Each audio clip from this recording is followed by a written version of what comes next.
Chaitanya Mahāprabhu, when Ramchandra Puri came into Jagannath Puri, he was an ocean of bad qualities.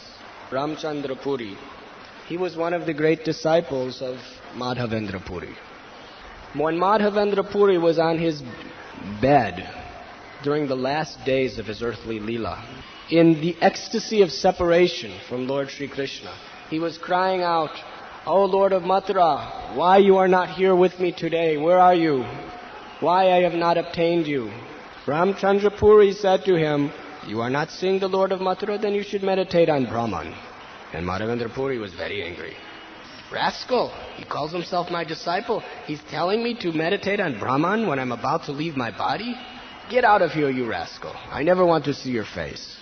Because he offended his spiritual master in this way, he lost all of his good qualities. If one offends a great soul, no matter how elevated and great he is, that person loses his lifespan and all his good qualities in due course of time.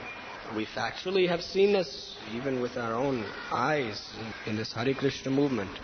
Even great persons who have done so much service to the Lord, if they continuously, with envy in their heart, commit offense to the great souls, they soon lose all those devotional qualities. They become unmanifest.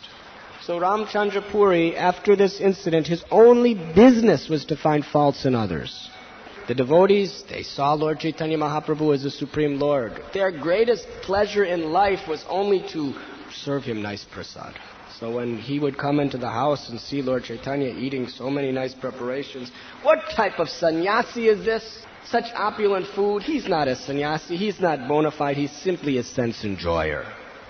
Although Sri Chaitanya Mahāprabhu was factually, he would only eat a little tiny sample. And he was giving his life. He took sannyas, he gave up the most beautiful, elegant, chaste and faithful wife.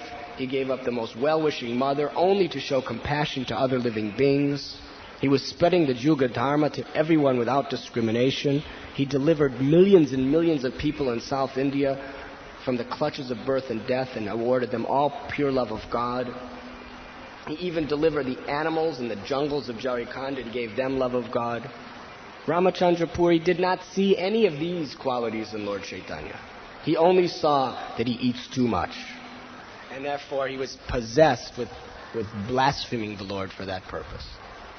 And the devotees, my God, they wanted to beat this Ramchandra Puri and just throw him out of town.